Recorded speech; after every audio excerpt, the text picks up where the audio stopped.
What's up, and welcome back to episode 7 of the Storming the Nexus podcast.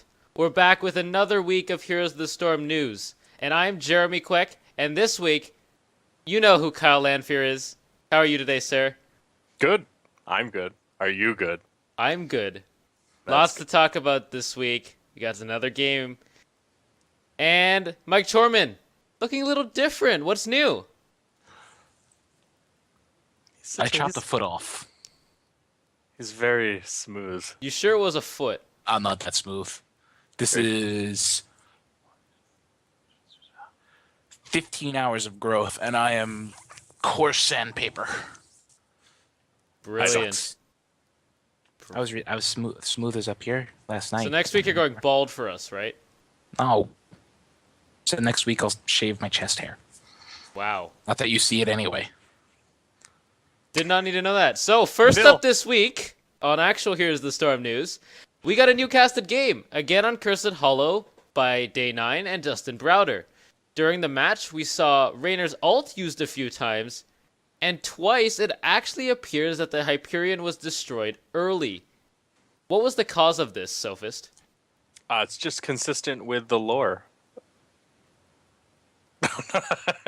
I think it's actually a bug, if you ask me. I don't see why that would really affect. It seemed really weird for that to just be like, oh, I ult after you ult, and yours doesn't exist anymore.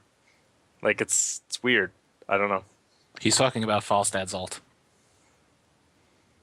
Yes. Okay. Can you describe more specifically what Falstad's ult does, Phil?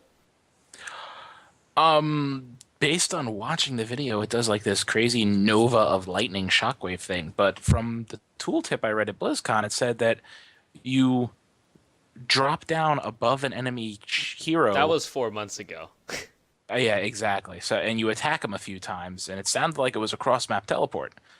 But again, that was 4 months ago. So it was just this big, crazy, all of a sudden, like, okay, where'd that shockwave come from? Oh, that was Falstad. Like the third time it happened. Right. So as Kyle said, the Hyperion just flies into screen and then just boom, suddenly it's gone. It seems consistent with Falstad's ultimate. Now the real question is this a bug or just a dead hard counter? I think it's a bug because I was watching the Hyperion when it was attacking, and the shots were coming down, and it's like pew, pew, pew, hits a minion. And the minion barely loses any health. So each of those shots really doesn't do a lot of damage. So do you really need a hard counter for that? I can understand if, if the enemy team stays under it for the whole duration, it'll pentakill the team. Then I can understand it needing a hard counter. But the way it stands, it doesn't seem like it does enough damage. So I think bug. Kyle. It just feels weird, like I said. Like it just feels like to have a specific ult cancel another specific ult. I don't know. It seems weird to me. I assume at that point it's a bug. And the other thing is, there was no animation after Falstad canceled the Hyperion. It was just kind of like gone. It's just there. It was there. Now it's not. So that would be another hint, I think, to it being not intentional. Maybe it is, but to me, it seems like it's just not working as intended. Okay. I'm kind of torn between the two. It's possible that it looks to be an electrical shock. So for all we know, it could be stun any nearby enemies, which it did, and also disable any electronic or mechanical devices. Like maybe it also destroys Gazlow's little turrets. Right. Maybe. We're not sure. We'll have to find out. Maybe it's a good question for the next Q&A. Are there hard counters? Right? Well, if it disables any electronic thingies and all that stuff, it should just outright destroy Sergeant Hammer. Maybe it does. That would be a super hard counter. Yeah. You pick Sergeant Hammer, I pick Falstad, I win. Right. I would. Look, I'm in range of Falstad's ult. I'm dead. He's already got it hard enough. Have you seen that ult that Sergeant Hammer has? The big non-exploding cannonball missile of not doom. We have not seen it hit a building. I think that when it hits a building, it goes nuclear or something. You would think they aim it at a building then. I don't know. It just seems weird. We do know it does damage when it passes over. It's Yeah. just not a lot for its size. So I'm thinking it does minor damage as it passes over, hits the building, goes boom. Okay, And so we'll see with beta. back to Falstad. When they were talking about Falstad, they were actually possibly changing the way his passive works. Currently, you toggle it on, it drains some mana, he flies around anywhere on the map, he can do whatever he wants. But the new version is possibly closer to a map-wide teleport where he just leaps from one location to the other. Was there a problem with the current version that you think they would want to change it? Based on personal experience playing it, the current version is you fly up, drains 2 manas per drains 2 mana per second. You can normal move, you fly, you ignore terrain, fly over, whatever. Now when you run out of mana or toggle it again, you land. Now here's the thing. If you land on, in the lane or in the jungle or anything, you're fine. If you land on impassable terrain, it will bump you to the nearest passable terrain and stun you for like 2 seconds. So I don't know if they want that happening, because there are some pretty big chunks of impassable terrain. I don't know if, some Falstad being an idiot landing like off in the weird corner of the map can cause some game-breaking glitch by landing there. I don't know. So you think it's a map perspective. Kyle? I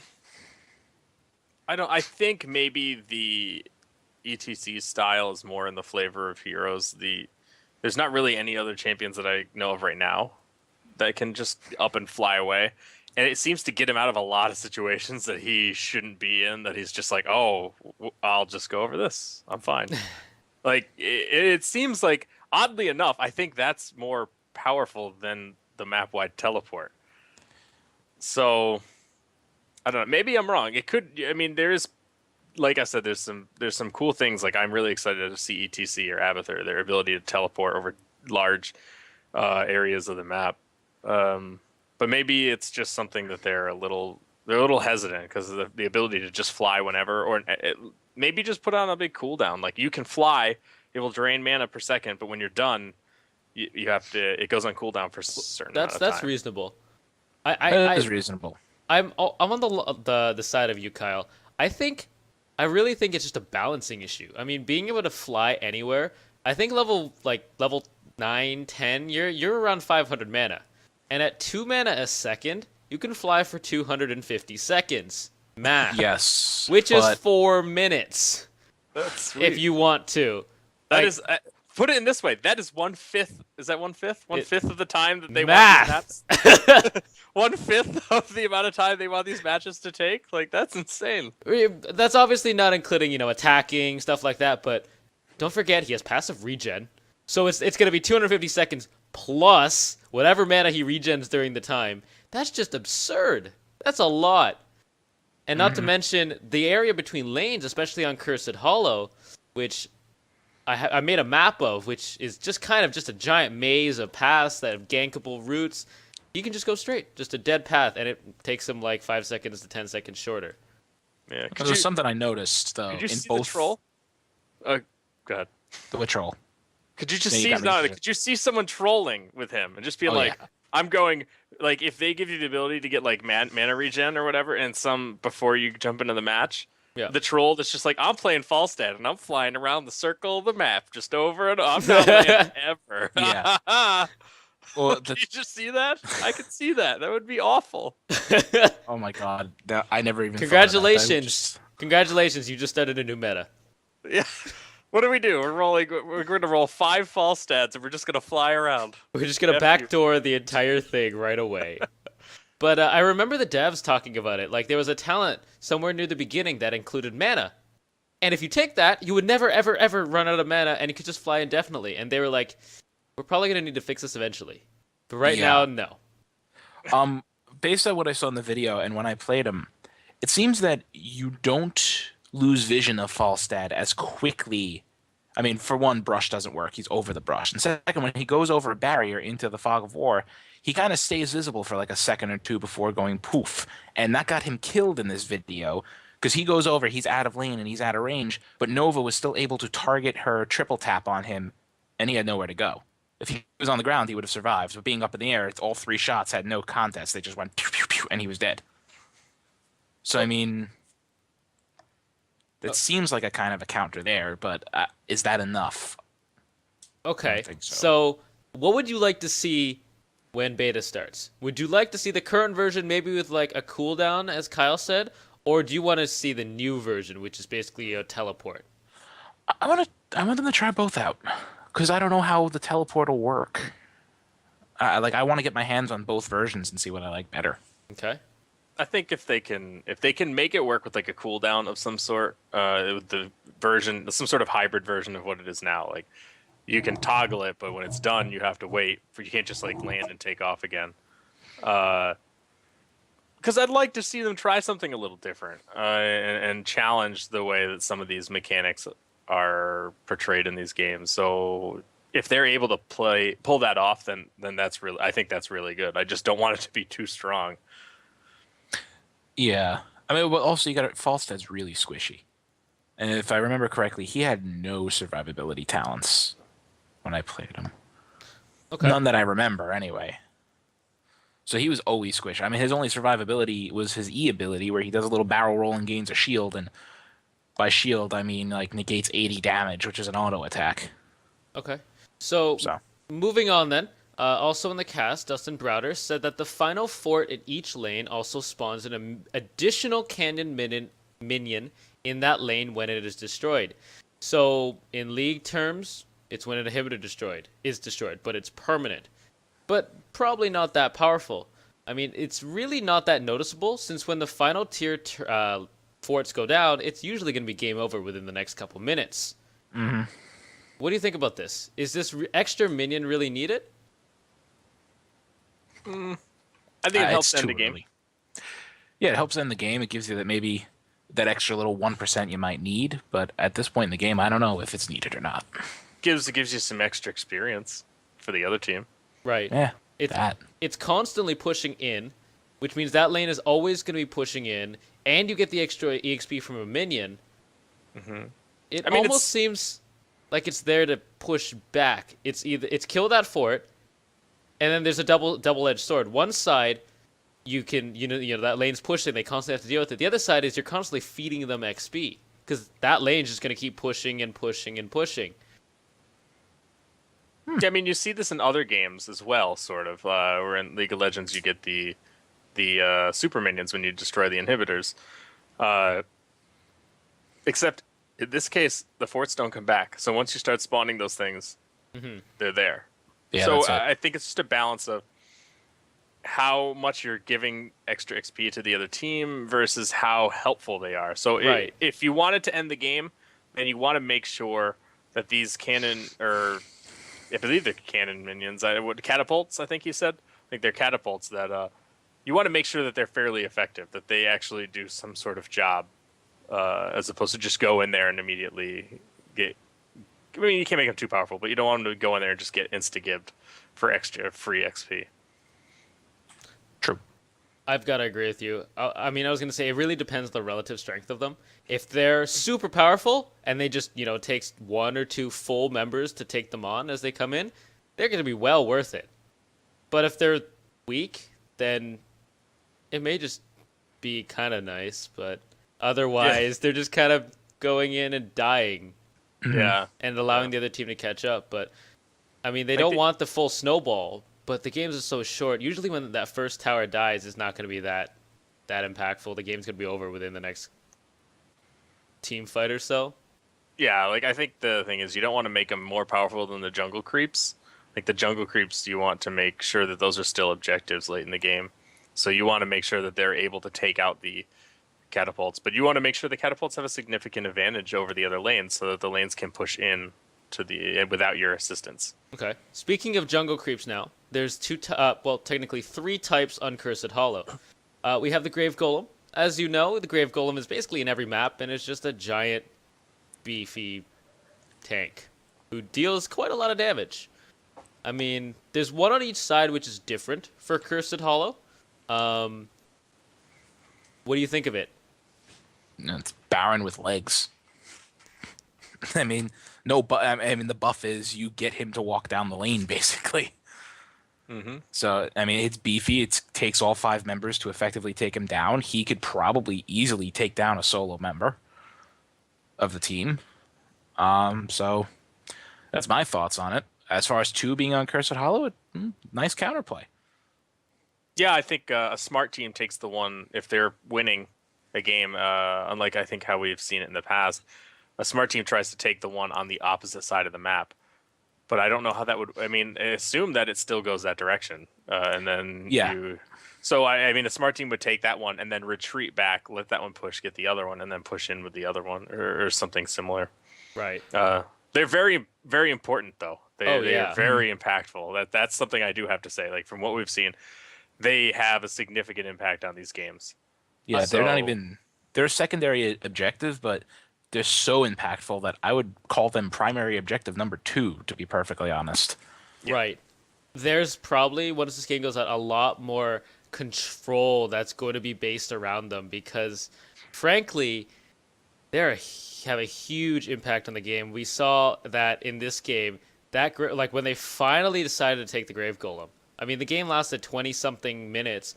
When they took it at the 20-minute mark, it basically won the game for them. Oh yeah, yeah. I mean, they did it smart. They waited until there was not an impactful tribute, and they went and said, "We're getting the safe golem. We're gonna let that push in. We're gonna let these guys have a tribute because it doesn't do anything. They're not getting the curse, so it's not that big a deal." And the grave golem at this point is way, way more of an impact than trying to stack timer buffs, whatever you want to call them, tribute stats. I would love to see one team that is so far ahead get both Grave Golems. I'm sure it's going to happen. There's going It's to be gonna a happen. That would just be devastating to the enemy team, though. Yeah, it scales with level though, so the earlier you get it, the less powerful it is. Obviously, it scales with player level. But next up, we also have the siege minions. These are pretty big as well. I mean, Mike, can you tell us a little bit about these siege golems? The Siege Golem, the jungle ones, right? Yes. Yeah. They're just big guys with either cannons or they hurl really, really large rocks. There's 2 of them in a camp. You kill them in the camp and take over the camp like any others, and they start walking down the nearest lane. They outrange, as far as I know, all base defenses, all towers, turrets, everything like that. So if they're uncontested, they'll just walk right up a lane, start hurling rocks, and obliterate that fort/town, and the town won't be able to do anything about it. If they have a minion wave, those minions handle the other enemy minions coming at them, and yeah, they just take out towers. So they kind of force you to send at least one hero down there to take them out. So I think they're great. They're good for splitting the enemy team's attention. Yeah, I was going to mention that they're a great, almost distraction, because they have to be dealt with, or you're going to lose your stuff, or it's going to take forever for your creeps to get rid of them. Yeah. Um, They're now, not a game-changing thing, but well, they can be if used correctly, but I think unassisted, they're probably not going to take much down. But the key is to get them and coordinate around them. You know that if you grab one of those and then you're able to go, at that point you're at least going to, if you can find someone on the map, you're probably not going to have the full other team's attention. So you may be able to force a team fight and be up a player depending on where you're able to catch people out. Also, I think if you can distract them with with me, this is like not like you said. This is not primary target, like primary objective. This is definitely the definition of secondary objective because you can use them to then do bigger and better things. Okay. So the last type of jungle camp is basically a group of casters and melee mercenaries. That's the best way to describe them, I think. They have a purple cape. They look kind of cool, and they carry a big axe. But do Kyle? they walk softly? I don't know how soft they are. These guys, they're just beefier, badder versions than what you've got in lane. To put it simply, they're not going to do anything spectacular. but they're definitely going to make sure your lanes are beating the other lanes. It's one way to kind of push your lane out, right? They don't necessarily have to be dealt with. It's best if you do, because they will constantly put pressure on the other team's towers, therefore running your towers out of ammo. Mhm. So I like Phil said about the siege giants. They're kind of secondary objective. If the siege giants were secondary objective like 1A, these are 1B. These are still very good to have in your lane. I think you would want to grab them when you can, if possible, but not something you want to kind of develop a team strategy around. There is one Right. thing that's different. There's the caster guy, and he has an aura that is given to any nearby minions that does something. I don't remember what that something is. It's either it's either a heal or an attack speed buff. I And think it's attack speed. okay, that's what I thought. And it means that you kind of just want to push with these minions because if you have this aura, I mean that guy is pretty beefy. Because remember, you get these minions, these exact same minions that you just fought to fight for you. So you probably took them down with 2 or 3 players. That means that now they need 2 or 3 players to take them back. Except if you push with them, then you get this buff as well. Even if it's not attack speed, it's still a pretty big bonus to you, which can lead to a huge push. Oh, it's honestly forgot about that aura. Yeah, it's like that thing. It's best to support them, and I mean, then it forces the enemy team to deal with you because now you have 2 or 3 enemy heroes coming with enhanced minions, jungle minions and the minion wave. Everybody's buffed. They're coming in like a horde, just beating at the gates, and you have to stop them at that point. Okay. So that's basically the jungle creeps that we've seen. There's one more. I know we Not haven't on actually Cursed seen Hollow. it. Yeah. Yeah, So we'll On, cover it. We'll cover it when we get there. we'll never see it because it's on Dragonshire. Well, we'll see it eventually. I'm just. I You're loved trying to it jump the because gun, Phil. It was an awesome camp. It was the No, adventuring party. no. Shh. It was a 5-man group. Go. I'm done. All right. So back to what else we saw during this game. We got experience values. Mhm. Now these are pretty big because no gold. Experience is the main thing. Sophist, Kyle, can you describe the XP and how it works? Yeah. So basically, you have a wave. Each wave of minions, there's about 6 minions that are your generic, typical, like little guy creep minions. Those are each worth, I believe, 59 experience. You said? Around there, yeah.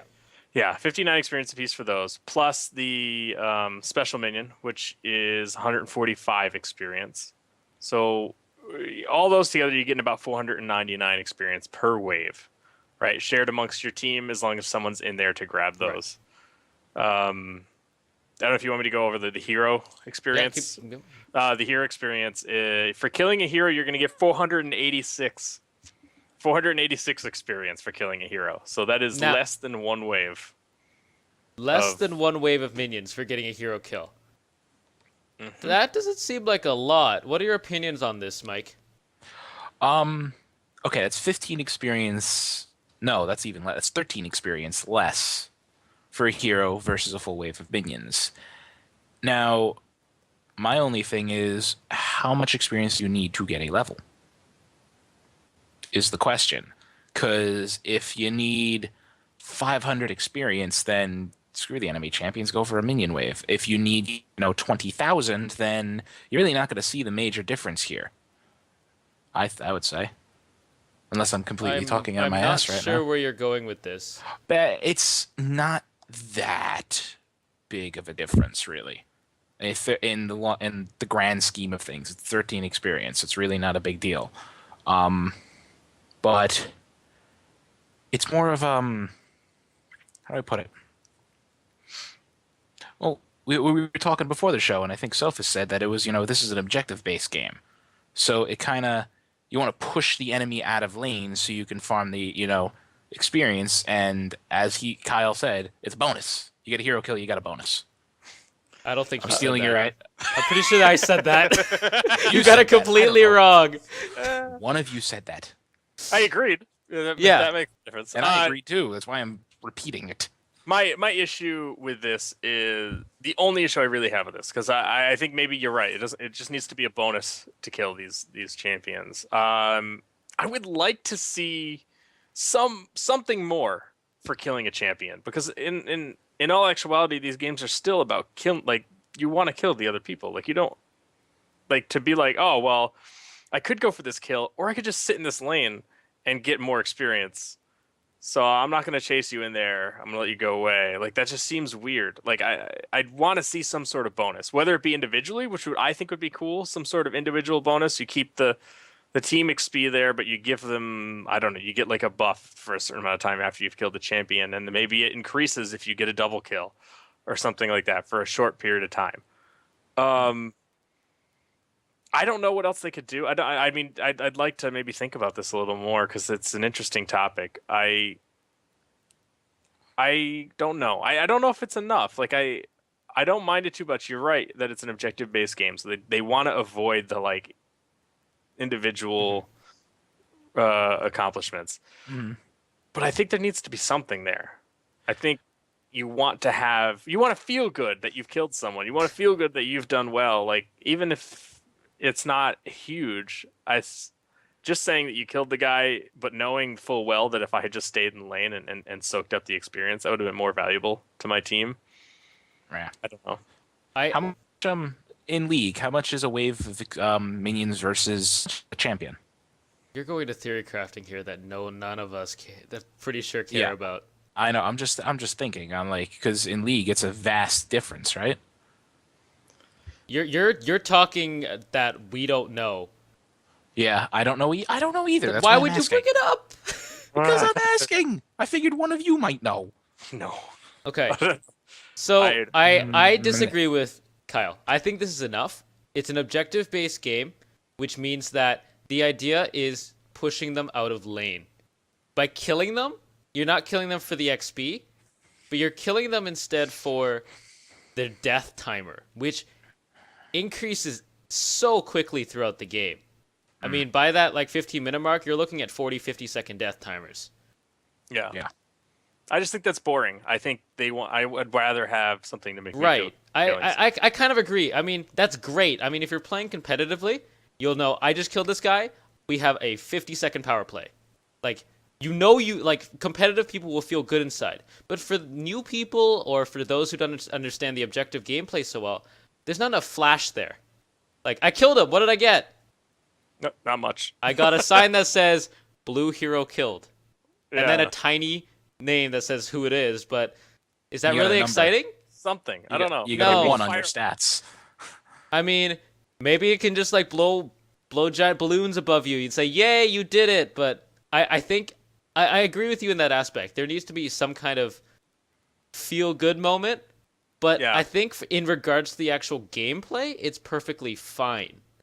You're probably I could see that. Maybe just and it needs a little more flair. Maybe just when you get a Something. kill. Just something. It doesn't even have to. Honestly, I'm not sure. This is another thing. I'd really like to see if I could put something together and come up with something that would make me feel good. At least I don't. Not that it really matters in the long run, but something, a good answer to what they should do to make it feel more of a good thing that you've killed someone than just like, oh, yay, you're gone now. Didn't really get much for that, but I never thought of this because when I played it, I felt good every time I got a kill. Well, getting a kill is Maybe it was getting just- a kill. Maybe it was just the excitement of I'm here at BlizzCon. I'm playing a game. This game is awesome. It's so like the whole experience. Even there on the floor with those, you got the headphones on. The whole experience from in-game sounds and just playing it was overwhelming. So maybe that was it. let's also think of it this way. To really, in this game, since it's shared XP, to really push someone out of lane, you're going to have to kill 3 people. Because Yeah. someone can be in that lane at the same time and still get all that experience. So to really make a significant impact, you're going to have to basically win a team fight. Or else it is almost a waste of time to just chase someone around to kill them and lose out on the experience.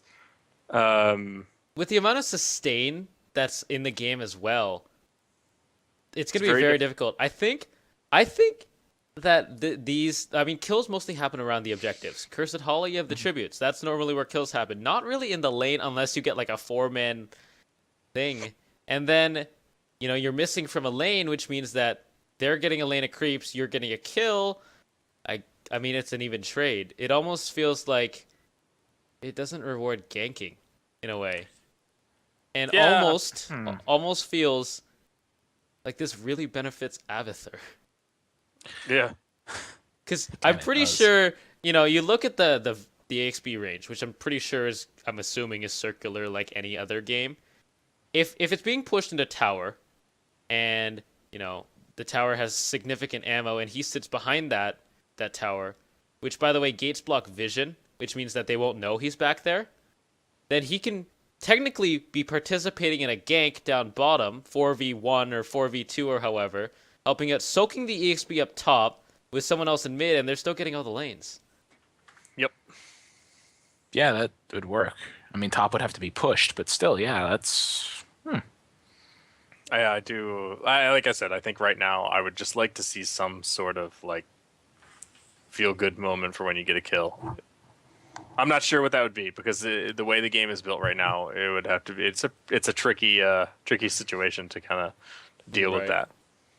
that. Maybe it's just the map too. I mean, experience is the main factor in Heroes. You look at Cursed Hollow, where are kills normally going to happen? Probably in the mines. And when you're in the mines and you get a kill, you might be like, well, we just got this, which means we're probably going to get more skulls now. And then we get the huge grave golem. And that may feel good, right? You got a kill, you got skulls, huge grave golem. That one seems a little more obvious. Whereas Cursed Hollow, we got a kill. There's no tribute.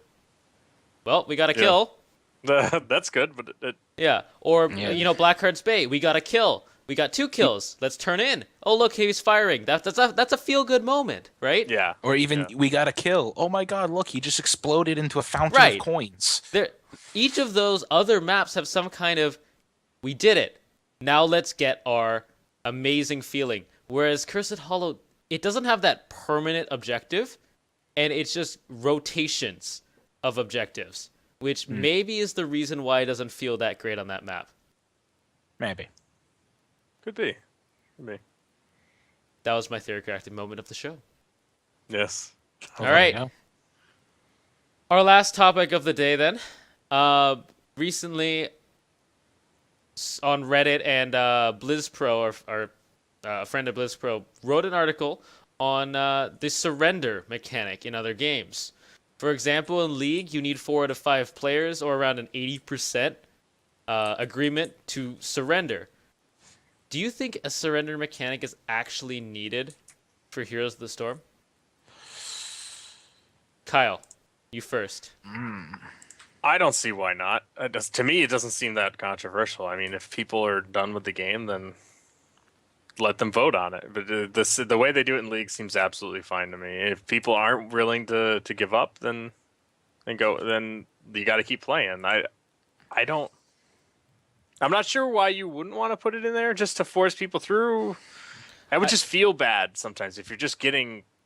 I mean, how would that feel to like if you're just getting played around with and they don't want to win because that's going to happen? Not to have the ability to just go, you know what, you win, or to be like, cut your losses. Let's just get another game started. That's a good argument. Yeah. For that is a perfect argument, and for that reason, I agree. It needs to be in. Otherwise, I mean, you look at League. League has that potential to one person or 2 people have the potential to snowball out of control. And at that point, say your team wins mid lane, top lane, and bottom lane. You win all 3 lanes. The other team gets no dragons, does nothing. You're ahead by 11,000 gold. Your whole Happened team. earlier, by the way. Yeah. That team that's ahead is going to be virtually uncontested, even if they're Happened. equal skill. Yeah, they're just going to roll over them, and the other team surrenders are perfectly valid. Instead of being played around with, like Sophist said, for 20 minutes plus, just cut your losses and end it. But now, Heroes of the Storm, we've not seen a steamroll game. I mean, in this last dev match, we saw one team got 2 levels ahead, but that fixed really quick. Right. I would argue against that. The game that I played in at BlizzCon, we got absolutely steamrolled. Ah, Okay. So at that point, I personally, I wouldn't have surrendered Huh. at BlizzCon because I wanted to see the game. But if Well, I was yeah. at my house, I would have gladly just been like, "Look, I'm done. I don't want to be part of this game anymore. Let's just get another one started." Because it happens. It happens to everyone. Right. I Yeah, see, all the games I played at BlizzCon, either we were imposed a hard limit of 20 minutes at BlizzCon. They went to the 18-minute mark, if not to the full 20 minutes, every game I was in. So my personal experience, I guess, is skewed then that there is no steamrolling. But I think I'm a little more on the side of it shouldn't be in the game because A, it's shorter matches, which means, you know, if they're just kind of fooling around, then it's shorter. That's kind of iffy, but the main thing is I just completely lost my thought. There's not that much snowballing. Like you can always you can most of the time come back with, you know, taking mercenary camps or just killing minions or at the very least doing something on the map. Whereas, you know, in other games it's just a dead snowball as you said. And the other thing is maybe, you know, the situation where you're going 4v5, 3v5 when someone doesn't just connect. If someone doesn't connect in the game, I don't think it should start. yeah, Just dead off. I don't think it should start. I agree. But I mean, the snowballing thing, where assuming two teams of equal skill, perfectly evenly matched. You know, in League, someone gets an advantage, they can press that advantage and snowball. In Heroes, one team, because it is a team, you know, more so than anything, gets the advantage. The other team has more, I would say, opportunities to even that gap. Right.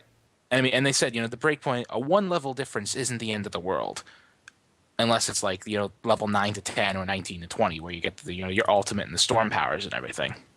The other Then it's thing, kind of a major advantage.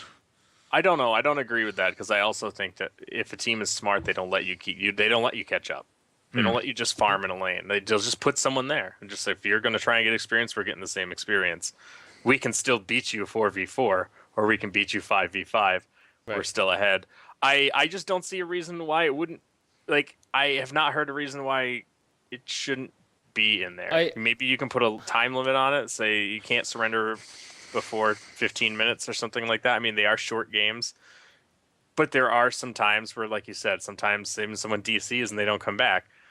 I think there are Now, I alternate don't feel like methods to that. I don't feel like being trolled.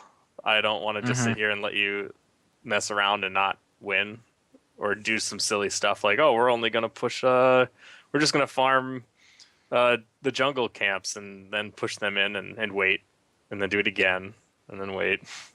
So I don't know. The other thing, and Luke D's in chat reminded me of it, is, you know, the games were like, oh, you know, we lost the first objective, just give up in 10 minutes. Just give up. Like, it just has Yeah. that bad mentality of we can surrender, we should. And That was my last provisional game that happened. Someone all of a sudden, See, enemy team, they're just gonna first give up blood. anyways. Yeah, They're someone just said gonna give up anyways. They're not. It doesn't matter if there's a surrender. There's a surrender. There's called I'm not playing anymore. I'll that just happened wait. in another provisional game last season. Darius That- lost top lane in 4 minutes, and he sat there in the fountain. Yeah, he's not. He can't force a surrender. So at this point, it's the same as not having a surrender, right? I can't make us surrender. It's just going to be crappy from here on out because I'm not playing. I'm done. Yeah.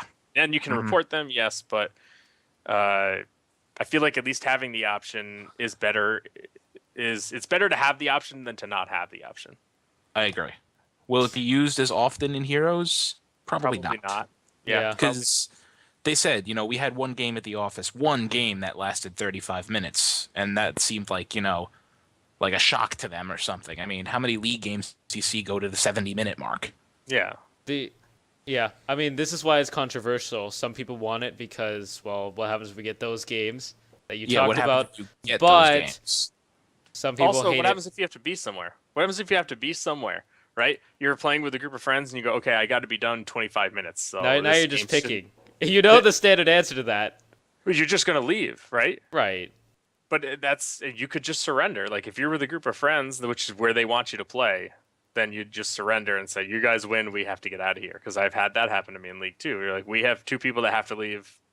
they may try and win with 3, but after you just go, yeah, it's 2 even. You guys win. These guys have to go. Well, the AI, man, it'll take over. But you know the answer to that is it's short games already. Don't play when you have to when you have to go.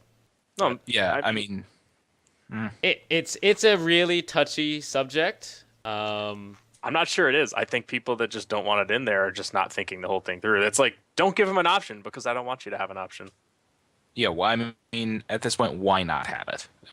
It's If you could give me like a game-breaking reason that it shouldn't be in there, then maybe I'd agree with you. But I don't see one. I think the perfect option, this is my personal opinion, is A, don't start the game if not everyone's connected. I think that's just dumb in general, and I don't know why League does it.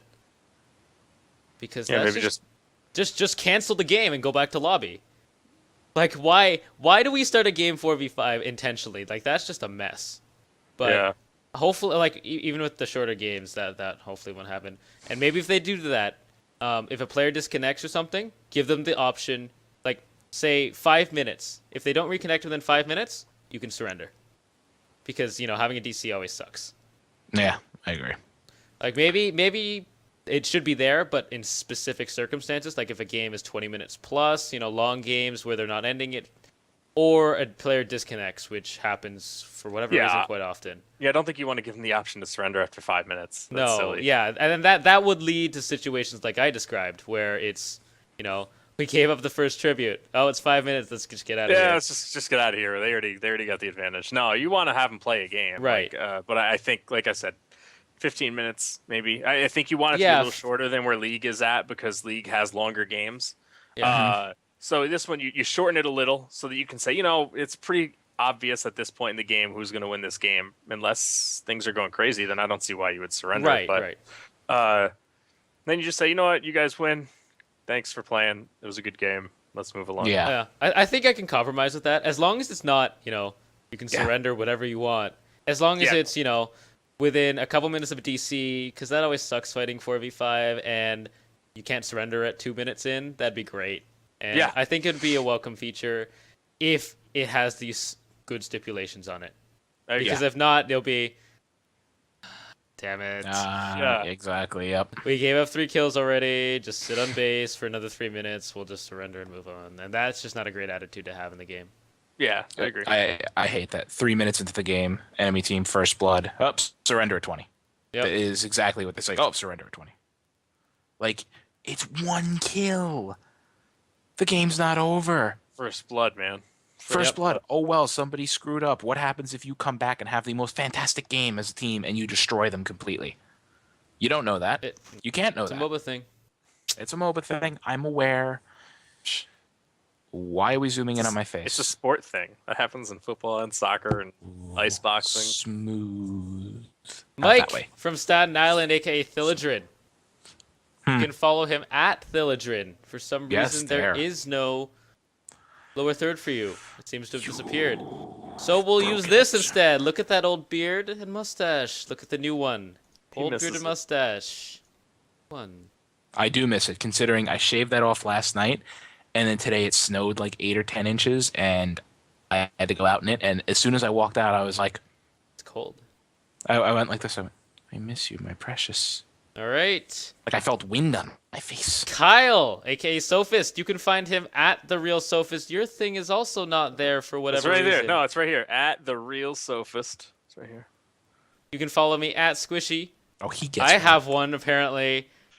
You can find the latest news, guides, etc. on stormforgedheroes.com. See you guys next time on the next podcast. Goodbye. Bye. Oh, look at my nice one down there. Oh, it's so nice.